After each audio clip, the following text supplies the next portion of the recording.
Bugun o'zbek futboli uchun tarixiy kun bo'ldi. Milliy jamoamiz jahon chempionatlaridagi ilk o'yinida maydonga tushdi. Birinchi golini urdi. Ha, biz juda kuchli, vahshiy Kolumbiyaga mag'lub bo'ldik. Lekin o'yin haqida pozitiv fikrlar bildirsak bo'ladi.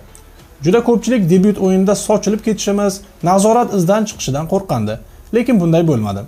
Futbolchilarda hayajon, xatolar bo'ldi, lekin dovdirash, mandraj bo'lmadi.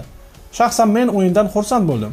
Afsonaviy futbolchi Fabio Cannavaro jamoaga xotirjamlik qo'sha olganini ko'rdim. Rolikda O'zbekistonning Kolumbiyaga qarshi o'yini, keyin ozroq Portugaliya hamda Angliyaning o'yinlariga to'xtalamiz. Videoni ko'rayotgan bo'lsangiz, iltimos unga like bosing. Izohlarda fikringizni qoldiring. Shunda YouTube rolikni ko'proq foydalanuvchilarga tavsiya qiladi.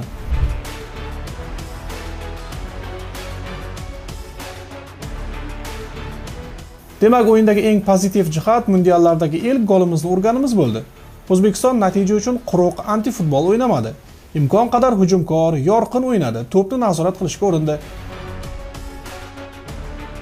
Ayniqsa gol urgan vaziyatimizda hamma zo'r o'ynadi. Markazdan hujumni boshlagan Otabek ham, juda to'g'ri kalit uzatma bergan Akmal Mazgavoy ham, oxirigacha kurashib to'pni Eldorga uzatgan Doston ham, darvozabon uchun yoqimsiz zarba bergan Shomurodov va juda zo'r joy tanlagan Abbos ham. O'zbekiston 80 ming muxlis sariq libosda Kolumbiya deb baqirayotgan stadionda hisobda ortda borayotib, muvozanatni tikladi, tasavvur qilyapsizmi? Keyingi pozitiv jihat jamoadagi xotirjamlik. Fabio Cannavaro o'z tajribalarini o'rtoqlashib, futbolchilarga xotirjamlik bera olgan ko'rinadi. Shaxsan men hech bir futbolchining oyog'i qaltiraganini ko'rmadim. Agar hakam kolumbiyalik futbolchi Eldor bilan kurashda to'pni qo'li bilan o'ynagani uchun penalti berganida vaziyat butkul boshqacha bo'lib ketardi. O'zi bu chempionatda hakamlar juda g'alati qarorlar qabul qilishyapti.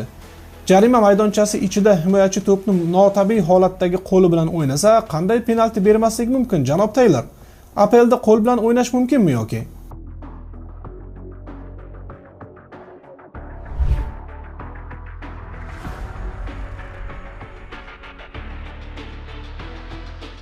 Kolumbiya haddan tashqari yuqori darajadagi jamoa ekani yaqqol ko'rinib qoldi. Bu O'zbekistonning butun tarixidagi eng kuchli raqibi bo'ldi. Bu aslo biz mag'lub etgan Venesuelaga o'xshamaydigan, haqiqiy Lotin Amerikasi an'analariga xos agressiv, vahshiy o'yin ko'rsatadigan jamoa. Bunday xarakterdagi jamoaning deyarli barcha futbolchilari Yevropa klublarida o'ynashi ularni yanada qo'rqinchli qiladi. Kolumbiya bizni kuchli o'yini bilan mag'lub etdi, lekin oxirgi 2 gol bizning xatolardan keyin urilganini ham tan olishimiz kerak. Ikkinchi golda Shomurodov markazda to'pni yo'qotdi. Kolumbiya juda tez qarshi hujumga o'tdi va gol urdi. Zarbani Yusupov qaytarsa ham bo'lardi, to'pga qo'li tegdi ham. Uchinchi golda esa Dinamo himoyachisi Jahongir O'rozov yakkama-yakka kurashda raqibni o'tkazib yubordi. Jahongir to'pni outga tepib yuborishi ham mumkin edi, lekin 1-2 hisobda biz hujum qilishimiz kerak edi. Shu sabab O'rozov to'pni chiqarmay, saqlab qolib hujumga yetkazib berishni umid qilgandi. Jamoa butunlay hujumga e'tibor qaratgani uchun 3-gol vaqtida himoyada konsentratsiyani yo'qotdik.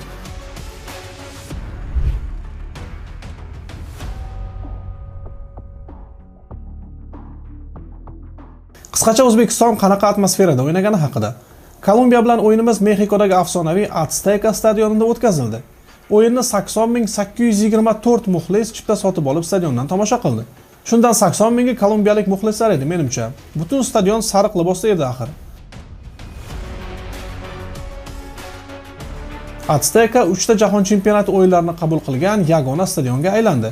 Bungacha 1970 va 1986-yilgi mundial ham o'tgan bu Lotin Amerikadagi eng katta arenada. Pele aynan shu stadionda ketma-ket 3-bor jahon chempioni bo'lib, Braziliya oldingi sovrinni butunlay o'ziniki qilgan. Aynan shu stadionda Maradona Angliyaga qo'li bilan mashhur golini urgan va keyinchalik jahon chempioni bo'lgan.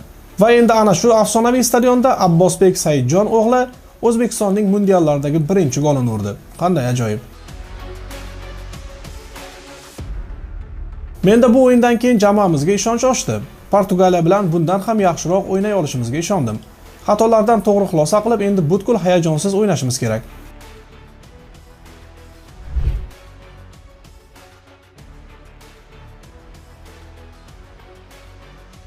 Guruhimiz favoriti Portugaliya musobaqani Kongo bilan durang o'ynab boshladi. Ronaldo o'yinda hech qanday imkoniyatga ham ega bo'lmadi.